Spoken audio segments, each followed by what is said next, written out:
Hello everybody, I'm Yana from Sydney Visa. In this video, I'm going to continue our conversation about skill assessment process for the purpose of migrating or getting a work visa to Australia.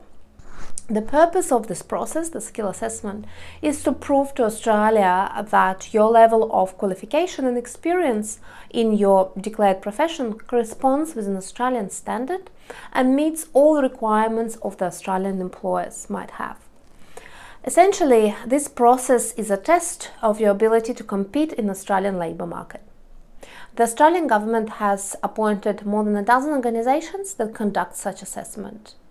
One of such organisations is ACS, Australian Computer Society, which assesses 24 professions related to IT. The assessment at ACS is conducted based on your educational documents and your work experience. So let's have a look at the education part. Your education must be within ACT and be relevant to the nominated occupation from the THA's list of occupations. The link is in the description. An important factor in the assessment of education by ACS is the number or percentage of your course content that's related to computing or ICT. And depending on this, your education is divided into three sections. One of the sections is the ACT major and what you need to have in order to be granted a major.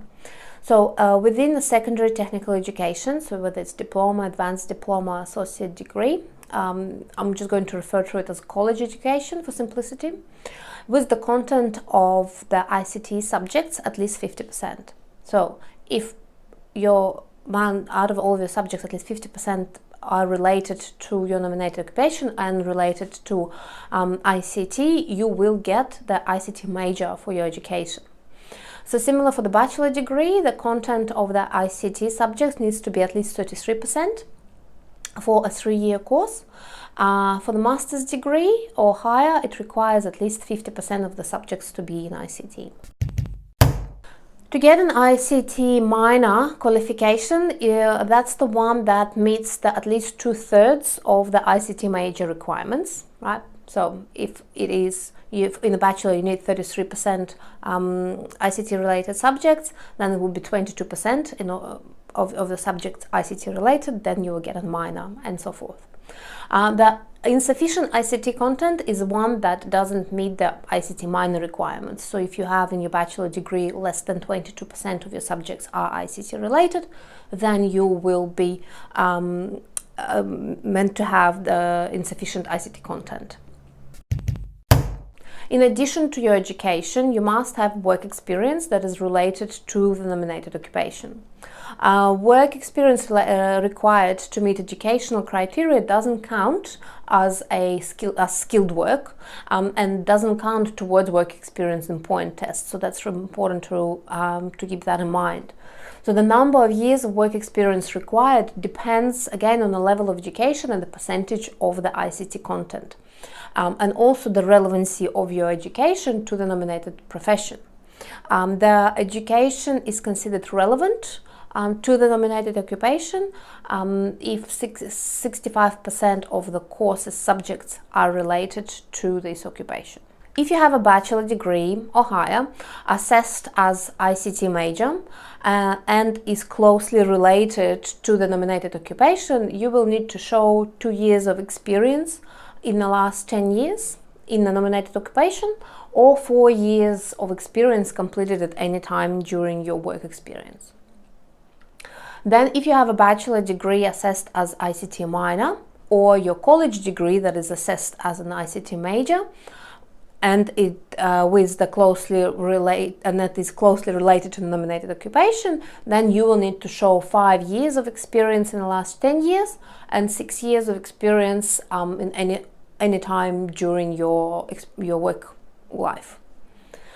Then bachelor's assessed as the minor or college assessed as a major but then considered not closely related to your occupation. In this case, you will need to show 6 years of work experience completed in any time during your past work history.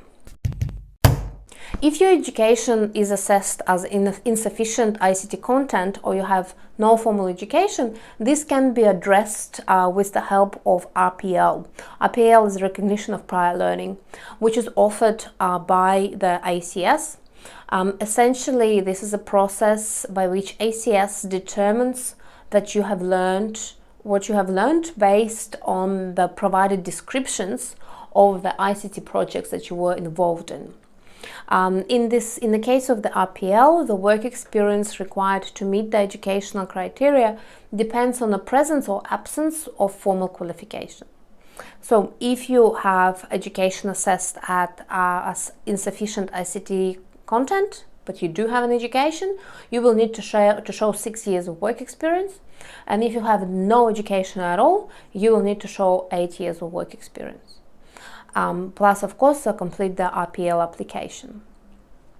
RPL is not only a complex process, but also a creative one, requiring a significant amount of investment of time and research.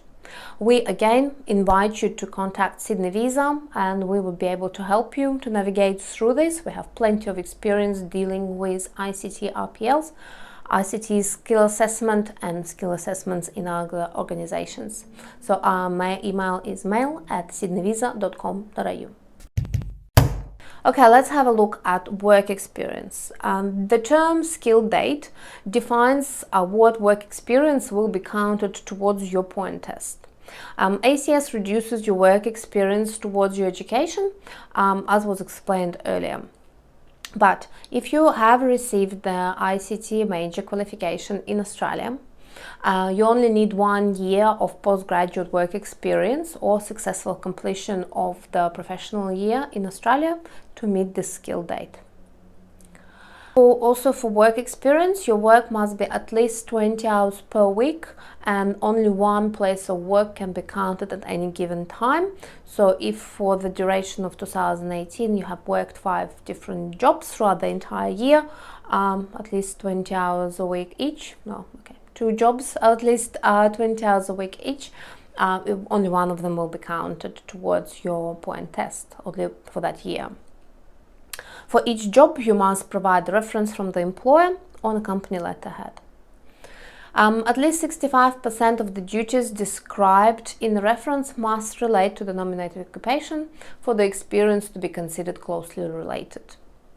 You will also need to provide proof of salary. ACS requires 2 different types of documentary evidence.